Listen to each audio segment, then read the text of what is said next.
Hello everyone, I hope आप सभी बहुत अच्छे होंगे। जैसा कि अब जस्ट रीसेंट अपडेट ये आया है कि इंडिया का जो पड़ोसी देश है बांग्लादेश, इसने क्या बोला है कि जैसे ही इंडिया पाक पर अटैक करे हमें इंडिया के 7 सिस्टर्स को कब्जा लेना चाहिए।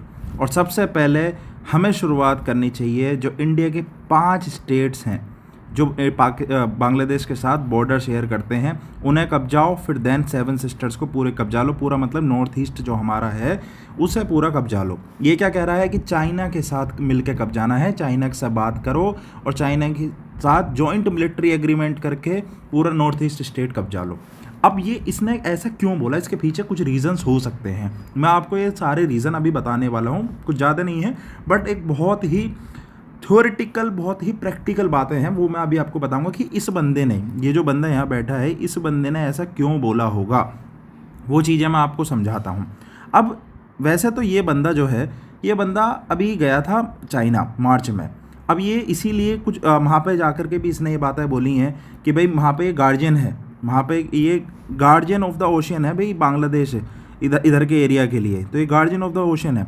और अगर आपको पता भी हो, बांग्लादेश में चाइना ने बहुत हैवी इन्वेस्टमेंट करी है, बहुत हैवी इन्वेस्टमेंट करी है वहाँ की रोड्स ट्रांसपोर्टेशन अच्छा करने के लिए, ठीक है ना। ट्रांसपोर्टेशन अच्छा करने के लिए बांग्लादेश में चाइना ने बहुत तगड़ी इन्वेस्टमेंट करी है, इस बात का ध्यान रखना। अब ये जो बंदा है फिजलुर रहमान, अब आप इसे फिजूल रहमान बोलो या इसे फिजलुर रहमान बोलो, जो मैंने आपको दिखाया था ये जो बंदा है ये वाला, ठीक है ना। तो ये भाई साहब जो है ये फिजलुर रहमान, अब इसे आप क्या ही बोलूँ मैं। इस बंदे ने बोल दो, वैसे तो ये फेसबुक पर डाला था कि भाई हमें चाइना के साथ मिल कर के इंडिया पे कैप्चर कर लेना चाहिए, इंडिया के 7 सिस्टर्स जो हैं उन्हें कैप्चर करना चाहिए। अब सोचने वाली बात ये है यहाँ पर कि why might he bring China into the scenario, China को क्यों ये बीच में लेकर के आया वहाँ पे कि भाई चाइना के साथ ही मिलके हमें इंडिया के 7 सिस्टर्स को कैप्चर करना चाहिए।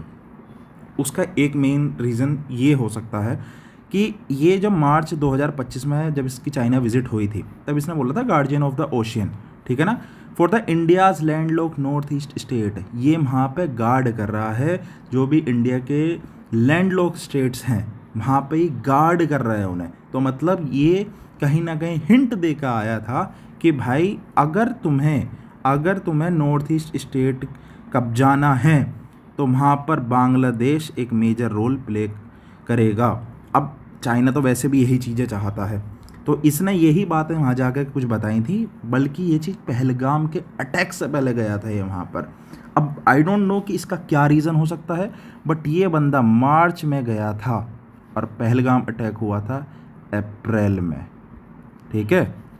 अब बांग्लादेश हमारे 7 सिस्टर्स में से हमारे किन किन स्टेट्स के साथ बॉर्डर शेयर करता है, वो ये हैं, देखो, वेस्ट बंगाल, असम, मेघालय, त्रिपुरा, मिज़ोरम। और ये टोटल जो हमारा बॉर्डर शेयर करता है बांग्लादेश के साथ, जो बॉर्डर शेयर होता है वो 4096 किलोमीटर का है, 4096 किलोमीटर का, ठीक है ना। और फिफ्थ लॉन्गेस्ट इंटरनेशनल बॉर्डर है in the world, fifth longest international border है इन द वर्ल्ड। और हमारे इन 5 स्टेटों में से सबसे ज़्यादा बॉर्डर शेयर होता है वेस्ट बंगाल के साथ, ठीक है गाइज। अब मैं आपसे ये बताता हूँ कि जैसे मैंने आपको बताया कि भाई ये जो मेन जो 7 सिस्टर्स हैं ये इन्हें कैप्चर करना चाहता है।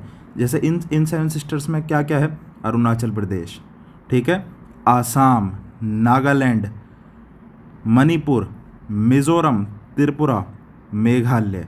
तो ये बिल्कुल कह रहा है कि भाई यहाँ से जो ये चिकन स्नैक जो बोली जाती है, ठीक है ना, आप मैप में देखोगे तो इसे जो ये जो एरिया है ना छोटा सा जो आप देखते हो, इसे चिकन स्नैक बोला जाता है कि इसे अगर कैप्चर करना है तो बांग्लादेश के थ्रू बहुत इजीली कैप्चर हो सकता है। और ये जो एरिया है, ये पूरा एरिया बहुत इजीली इंडिया से तोड़ा जा सकता है, ठीक है। वैसे तो ये वेस्ट बंगाल को भी कैप्चर करने को कह रहा है जो इधर साइड में है, ठीक है। तो अब गाइस बात करते हैं कि ये जो फिजलुर रहमान है इसने चाइना के सपोर्ट को क्यों बोला और इसके पीछे क्या पॉसिबल रीजंस हो सकते हैं, ठीक है ना। वैसे तो ये रिटायर्ड मेजर जनरल है, बट अभी ये एक ऐसे पद पर बैठा है जो वहाँ के सुप्रीम कोर्ट के जज के बराबर का पद है, ठीक है। तो अब इन कुछ पॉइंट्स को समझ लेते हैं कि क्यों वो मेन ये इतना क्यों इसने वो चाइना को मेनली कहीं ना कहीं अपनी बातों में रखा है। पहली चीज़ है जियो पॉलिटिकल स्ट्रेटजी एंड डिटरेंस, ठीक है ना। अब इसका मतलब क्या होता है जियो पॉलिटिकल स्ट्रेटजी एंड डिटरेंस का? गाइज सबसे पहले तो थ्रेटनिंग करने के लिए ये अपना एक जो है ये एक कहीं ना कहीं अपने आप को एक मेन रोल दिखा रहा है वहाँ के लिए, मेन रोल कि भाई हम भी कुछ हैं और हम अगर चाहें तो नॉर्थ ईस्ट स्टेट जो है, जो आपके नॉर्थ ईस्ट 7 सिस्टर्स हैं, उन्हें हम इजीली कैप्चर करवा सकते हैं चाइना के साथ मिलकर जॉइंट मिलिट्री एक्सरसाइजेस कर करके हम उस चीज़ों को कहीं ना कहीं लाइक 7 सिस्टर्स को बहुत इजीली कैप्चर कर सकते हैं। तो ये कहीं ना कहीं इंडिया को थ्रेट दे रहा है। अब मैं सेकंड पॉइंट पर बात करूं तो ये सेकंड पॉइंट है capitalising on timing and tension, ठीक है ना। और तीसरा मेन पॉइंट है nationalist sentiment and domestic support. अब इस जो ये मैंने बोला ना nationalist sentiment and domestic support, इसका कुछ कुछ जो है ना आप इंडिया से भी या पाकिस्तान से भी अभी आपके दिमाग में आएगी वो चीज़ है, ठीक है ना। मैं ज़्यादा उस चीज़ पे नहीं जाऊँगा, बट वो आपके दिमाग में खुद ब खुद चीज़ें आ जाएंगी, क्योंकि सब कुछ चीज़ जो है ना हमारे आजू बाजू चली रही होती है और हमें पता लग जाता है। तो बात करते हैं सबसे पहले capitalising on timing and tension.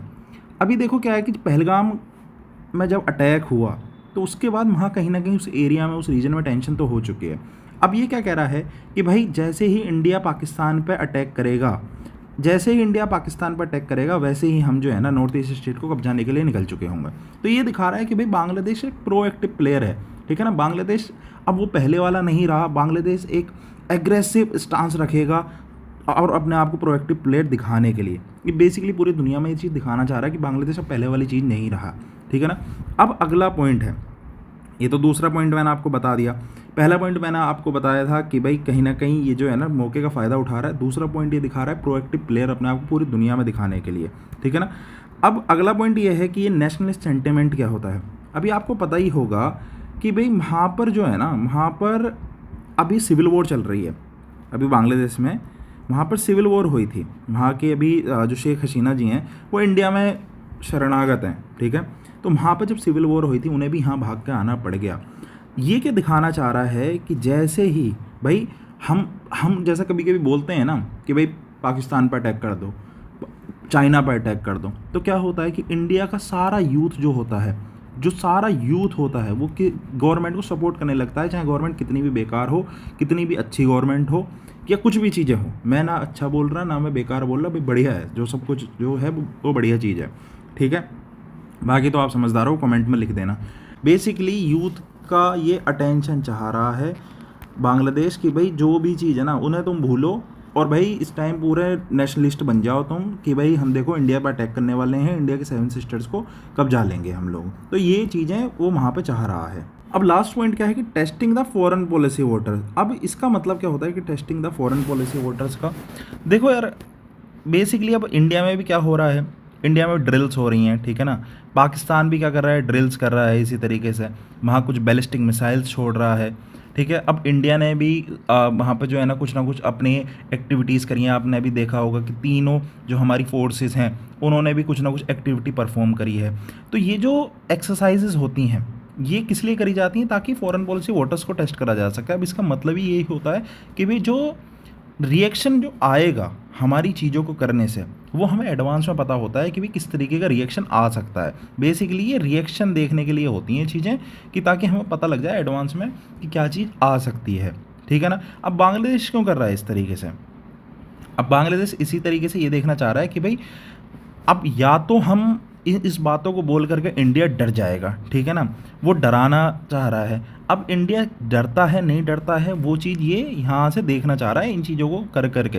ये जो इसने ऐसी बात बोली जैसे ये चाइना मिलने गया, ये दूसरी बात थी। अब यहाँ पे अगर मान लीजिए इंडिया थोड़ा सा वो डर के एक्ट करता है तो क्या क्या समझेगा कि भाई सब कुछ नॉर्मल है, भाई मैं ही कहीं ना कहीं ज़्यादा प्लस पॉइंट में हूँ, ठीक है ना। तो और अगर इंडिया ने कुछ इस पर बोला, कुछ कार्यवाही करी, तो भाई हमें और ज़्यादा एग्रेसिव होना चाहिए और मतलब कुछ ना कुछ रिटेलिएट करना चाहिए इन बातों पे। तो ये वही वाली बात है कि भाई अपना अभी ये चीज़ें देख रहा है कि भाई वहाँ पर एक मौका है, भाई मौका है तो उसे कैप्चर कर लो उन चीज़ों को। तो जो मेन पॉइंट्स थे वो यही थे, एक तो testing the foreign policy voter, ठीक है। अगला पॉइंट जो मैंने आपको बताया nationalist sentiment and domestic support, वहाँ के यूथ का सपोर्ट लेना चाह रहा है और वहाँ पे नेशनलिस्ट सेंटीमेंट जगाना चाह रहा है। और कैपिटलाइजिंग टाइम एंड टेंशन, भाई टाइम है उसमें, ये जो टाइम मिला हुआ है ये उसके लिए एज अ गोल्डन टाइम है कि भैया कैप्चर कर लो नॉर्थ ईस्ट स्टेट को। वो तो गोल्डन समझ रहा है, बट उसे क्या पता है भाई यहाँ पे भी कुछ ना कुछ तो लोग बैठे ही होंगे। और ये बेसिकली जो पॉलिटिकल स्ट्रेटजी एंड डिटरेंस की चीज़ें हैं, वे थ्रेट करने के लिए कि भी देखने के लिए भी क्या है कैसे है, और चाइना को अपना सपोर्ट दिखाने के लिए कि भी देखो मैं कितना ज़्यादा सपोर्टिव हूँ तुम्हारे लिए। तो ये कुछ 4-5 पॉइंट्स थे जो मेन पॉइंट्स थे जो कि आपको समझने की ज़रूरत थी। अब अगर आपको वीडियो अच्छी लगी हो तो सब्सक्राइब करना मत भूलना। आप लोग सब्सक्राइब नहीं करते हो तो सब्सक्राइब ज़रूर कर लें, ताकि मेरी हर वीडियो आपको डेली मिलती रहे। बहुत इन्फॉर्मेटिव वीडियोज़ होती हैं, बहुत लॉजिकल वीडियोज़ आती हैं मेरी, ताकि आपको एकदम करेक्ट एक्यूरेट लॉजिक पता लग सके कि क्यों किसने किस लिए चीज़ें करी हैं। तो इन सब चीज़ों के लिए वीडियो को ज़रूर लाइक करना और चैनल को ज़रूर सब्सक्राइब करना, और कमेंट करके बताना कि वीडियो आपको लगती कैसी है मेरी।